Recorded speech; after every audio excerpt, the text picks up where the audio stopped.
Dekan Yang Berhormat Muar selaku Ketua Parti 15 minit. Tahniah Yang Berhormat Muar, parti telah didaftarkan. Alhamdulillah, terima kasih Tuan Yang Dipertua. Tuan Yang Dipertua, we are in a climate emergency. Kita berada dalam keadaan yang teramat unik di mana negara bukan sahaja dilanda dengan banjir tetapi pelbagai jenis cabaran dan rintangan yang makin lama makin teruk. Sebelum ini di Pahang contohnya banjir besar hanya berlaku paling banyak pun sekali setahun. Tetapi pada tahun lepas selama 2 kali. Sekali pada bulan Januari dan dilanda lagi sekali pada bulan Disember dengan keadaan yang jauh lebih teruk. Kita lihat dalam tempoh masa 1 minggu sahaja banjir, lebih 54 keluarga kehilangan anggotanya. Diragut nyawanya. Kerugian ekonomi dianggarkan pada kadar 6.5 bilion ringgit. Dan lebih 50,000 keluarga di seluruh Malaysia terkesan dengan begitu teruk sekali. In 1 week time, satu minggu saja, 6.5 billion ringgit worth of losses. Dan dianggarkan 6.5 bilion ringgit ini, jika disuntik kepada ekonomi, dapat mencipta sekurang-kurangnya 300,000 peluang pekerjaan. Apa maksudnya? Isu perubahan iklim, climate change, bukanlah isu kecil lagi di Malaysia. Tetapi harus diangkat dan harus diiktiraf sebagai isu nasional yang wajib diambil kira oleh semua parti politik, pemimpin politik, korporat, badan-badan yang lain. It means there must be a national emergency and a sense of urgency untuk semua kementerian, kabinet, wakil-wakil parti-parti pembangkang untuk ketengahkan idea-idea jalan penyelesaian melalui sistem bipartisanship supaya akhirnya kesilapan sebegini tidak akan berulang lagi. With that in mind, kita boleh lihat apa yang berlaku pada baru-baru ini dan apa lagi yang boleh kita lakukan untuk pastikan bahawa tragedi pada bulan Disember tidak akan berulang lagi. Saya ingin kongsikan salah satu status posting yang dikeluarkan oleh salah seorang penjawat awam which has rung the bell much earlier pada tahun Ogos 2020. Pegawai Yang Berhormat Menteri di KASA, di mana dia berkongsikan bahawa wujudnya keperluan untuk kerajaan membelanjakan sekurang-kurangnya 300 juta ringgit untuk takungan air pinggiran sungai. Dan ini pada bulan Ogos 2020. Yang Berhormat Menteri ini oleh Sekjen. Tetapi apabila warning seperti ini diabaikan kerana kita masa itu berdepan dengan darurat yang berlainan, kesihatan, akhirnya kerana kelalaian kita, impak banjir itu jauh lebih teruk. The failure to spend 300 million has caused Malaysians to lose 6.5 billion ringgit dalam tempoh masa seminggu sahaja. Saya tidak ingin memperkecilkan mana-mana pihak, tetapi ini menunjukkan bahawa kerajaan perlu mengambil usaha lebih proaktif dan preventatif. Bukan menunggu apabila kita dilanda banjir, bantu keluarga, tetapi setiap tahun perkara ini berterusan berkali-kali. Tetapi saya faham, jika kita lihat landscape politik negara pada hari ini agak sukar untuk kita bincangkan isu perubahan iklim. Ini bukan isu yang seksi. Hanya apabila kita dilanda dengan masalah banjir, barulah isu ini dihangat-hangatkan. Tetapi selepas bulan, diam. Tidak ada perbincangan dan apabila ada permohonan belanjawan, dilupakan dengan begitu sahaja. Sebab itu, perkara pertama yang saya ingin cadangkan adalah untuk semua parti politik mengiktiraf kedudukan negara pada hari ini in a very risky position and to acknowledge that this is a climate emergency. Ini bukan soal di mana kita hanya lihat gambar-gambar penda-penda yang mungkin terkesan di luar negara. It is not. It is about life and death and the position of our country moving forward. Isu kedua, berkenaan bantuan-bantuan yang disampaikan baru-baru ini. Saya cuba empati dengan kenyataan yang dikeluarkan oleh Yang Berhormat Perdana Menteri sebentar tadi. Bahawa ada wakil-wakil rakyat yang tidak turun. Sebagai ahli Parlimen Muar, saya cuba sebaik mungkin dan saya rasa kita semua perlu cari jalan tengah untuk mendalami kritikan tersebut. Tetapi apa saya boleh katakan adalah sebulan sebelum banjir di Johor, Muar telah dilanda banjir dahulu kerana air pasang dan air naik. Saya ingat pada masa tersebut di dalam dewan ini juga Saya merayu kepada pihak kerajaan untuk meneruskan projek-projek yang telah diluluskan pada tahun 2019. Benteng-benteng banjir, program mitigasi banjir yang telah diluluskan. Datuk Seri Azmin turun ke Muar, luluskan. Tetapi kini kita tidak dengar lagi maklumat dan akhirnya Muar terkesan lagi sekali. Dan ini sangat teruk. Bukan itu saja, pada bulan November saya merayu lagi dalam Dewan ini. Berikan peruntukan kepada Parlimen Muar. Bantu mereka before it's too late. Lagi sekali dilupakan dengan begitu saja. Nah, hanya apabila dilanda banjir, walaupun Parlimen Muar kali ini tidak teruk terkesan, tetapi daerah Muar, Tibago, Tangkak, baru kita sedar dan barulah di situ bantuan ingin diturunkan. Apa maksudnya di sini?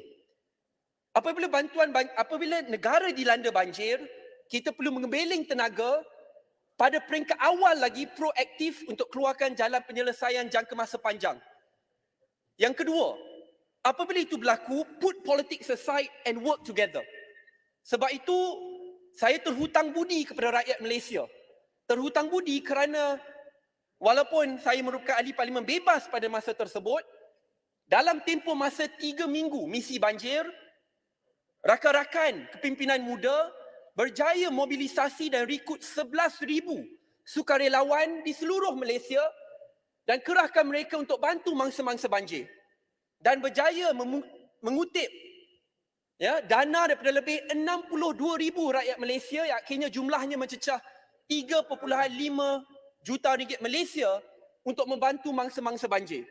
Ini bukan kerana muda atau pimpinannya, tetapi kerana rakyat Malaysia melihat apabila ada kelompongan dan masalah, mereka tidak berdiam diri, tetapi mereka cepat bangkit, bantu dan jalan ke hadapan dan jalan tegak terus tanpa menunggu yang lain. Dan ini adalah budaya yang harus kita teruskan, di mana kita berlomba-lomba untuk lakukan kebaikan dan untuk berkhidmat kepada masyarakat di luar sana. Tetapi bantuan one-off tidak cukup. Lazimnya untuk kita adakan perubahan struktural, it must come from a whole of a nation approach. Sebab itu kalau kita lihat, sebelum ini ada perbincangan berkenaan keperluan untuk kita meminda atau memperkenalkan a Climate Change Act, Akta Perubahan Iklim. Tetapi selepas perubahan kerajaan, diam terus. Kenapa perkara ini penting? Kerana untuk kita pastikan kita dapat tangani isu banjir dengan baik, it must be included in the development budget. Dia bukan sekali setiap tahun kita runding-runding perkara sama. Tetapi plan jangka masa panjang, 5 tahun, 10 tahun, 20 tahun. Dan kerana bajetnya, belanjawan itu agak besar. Dan dengan adanya akta yang baru ini, lebih mudah untuk kita adakan salah satu sistem in which we can integrate all ministries untuk ambil isu perubahan iklim ini dengan lebih serius dan supaya kita lebih committed. Pada masa yang sama, kita juga perlu tangani isu-isu ekonomi yang mungkin kita dapat kebaikan dan nikmatnya pada jangka masa pendek, tetapi negara teruk terkesan. Mungkin ramai takut bincangkan isu balak. It is a very big issue. Saya tahu ini isu besar kerana apabila saya di Pahang, saya dimaklumkan oleh rakan-rakan media pada peringkat awal Perdana Menteri akan turun ke kawasan ini yang penuh dengan lautan balak. Orang panggil banjir balak. Di kawasan-kawasan lain, mungkin air naik, barangan elektronik dan rumah hancur. Tetapi bagi perkampungan-perkampungan yang berdekatan dengan kawasan pembalakan, hancur, hilang terus. A concrete brick house, hilang. Kalau nak cakap gantikan RM5,000, RM10,000 takkan cukup. Ini rumah nenek moyang. Saya pergi jumpa, dah tak nampak rumah tersebut kerana yang datang bukan air, tapi air dengan balak-balak besar. Di kawasan itu saja 5 orang meninggal, mati. Bayangkan kalau keluarga kita bukan saja mati lemas, tersepit di tengah-tengah balak-balak besar datang ke depan kamu. It is unbelievably scary. Itu apa yang mereka lalui. Tetapi tidak ada keberanian iltizam politik. Ini bukan nak salahkan mana-mana parti atau kerajaan negeri. Sit down, set up a proper commission and inquiry dan dedahkan kepada Parlimen secara telus dan adil. Letakkan moratorium pembalakan sampai isu ini diselesaikan. Paksa peguam negara tolong. Paksa Tauke-tauke balak ini untuk bayar ganti rugi bukan 1,000, bukan akhirnya orang turun beri RM500. Pay back for their houses. Their lives were destroyed. Satu rumah anggaran, ya, pembayaran semula Boleh bagi 200 ruang ke sikit. RM300,000. Sabar sekejap, saya ada masa sikit saja. Saya nak This is a sikit. very big issue. Tak boleh Sebab lalu- itu kalau kita tidak ada perubahan berskala besar, kita akan mungkin rasa beremosi sekali setiap tahun apabila kita dilanda banjir besar, tetapi selepas itu kita lupa semula. Sebab itu saya berharap perkara ini diambil dengan serius. Kedua, untuk kita perkasakan bipartisanship dan untuk kita tunjuk bahawa kita berada dalam keadaan climate emergency, saya berharap Tuan Yang di-Pertua, Yang Amat Berhormat Perdana Menteri boleh bersetuju untuk adakan Parliamentary Select Committee khas berkenaan perubahan iklim. Kalau kita akui bahawa ini adalah isu besar, kalau kita boleh ada Parliamentary Select Committee berkenaan isu luar negara, hubungan antarabangsa, kenapa isu iklim yang merupakan isu yang teramat penting masih belum ada jawatan kuasa khas yang agak khusus supaya kerajaan pembangkang dapat duduk bersama, scrutinize isu development budget, bantu menteri dalam jalan-jalan penyelesaian. Saya dengar teliti ucapan yang dikeluarkan oleh Yang Amat Berhormat Perdana Menteri kata kita ingin achieve carbon neutrality pada tahun 2050. That is a very good statement untuk capai carbon neutrality tahun 2050.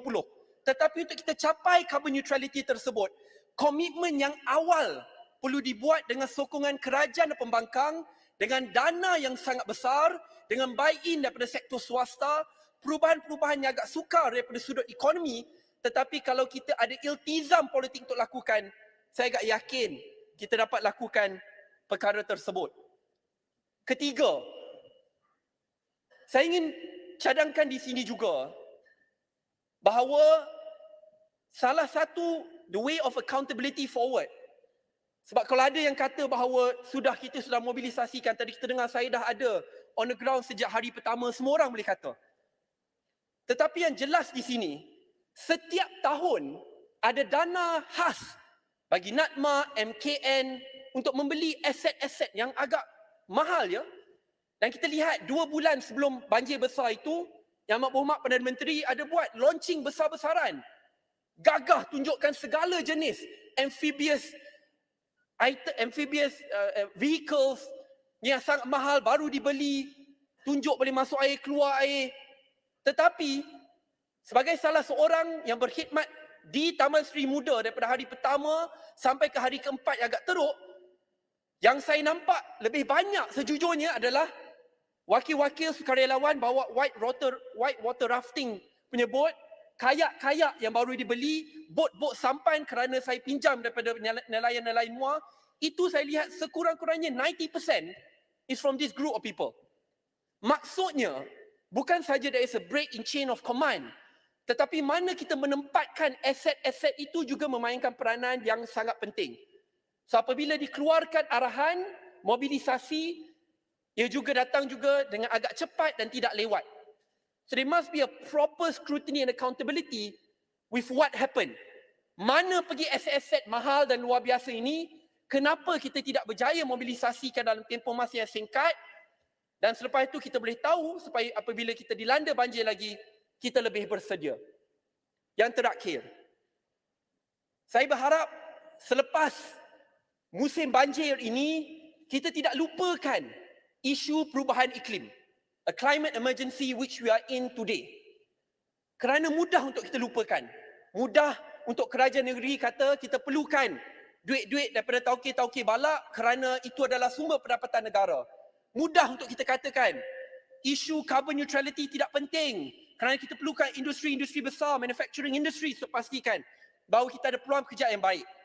Tetapi kalau kita tidak berani berfikiran 20-30 tahun yang akan datang untuk kita buat pelaburan yang besar in building a green economy, a sustainable and expensive green economy, agak sukar untuk kita kendalikan isu ekonomi kerana realitinya what could be seen as a liability can be an asset. Lihat negara China. Sebelum ini China merupakan salah satu pengeluar karbon yang paling tinggi di dunia. Dan pada peringkat awal mereka tidak ingin ubah. Kerana kata they need the factories, they need the jobs, they need the opportunities. Tetapi akhirnya dengan pelaburan yang sangat besar, a whole of a nation approach, bukan saja mereka dapat kurangkan, tetapi pada masa yang sama mereka dapat jadikan isu perubahan iklim as a job creator. Di Amerika Syarikat, di bawah Presiden baru Joe Biden, Build Back Better, 1.5 trilion US dollars dibelanjakan. Dan ini contoh-contoh yang perlu kita semua yang berada dalam Dewan ini bersama, di meja kerajaan dan pembangkang, untuk kita keluarkan a Green New Deal bersama jangka masa panjang, supaya walaupun ada perubahan kerajaan 5 kali setahun pun, kita tidak akan tersasar daripada perkara ini dan kita bersedia untuk berdepan dengan isu perubahan iklim yang makin lama makin teruk. We are in a climate emergency. Kalau dalam tempoh masa seminggu kita boleh rugi 6.5 bilion, hilang 52 nyawa, lagi 2 masih belum dapat kita cari. Lebih 50,000 keluarga terkesan. Bayangkan 10 tahun daripada sekarang, jika kita bertindak seperti hari ini, apa akan jadi kepada negara kita? Situasi sama bukan berlaku sekali setahun, tetapi mungkin 10 kali setahun.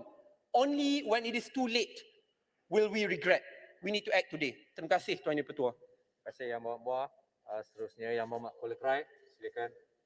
Bismillahirrahmanirrahim.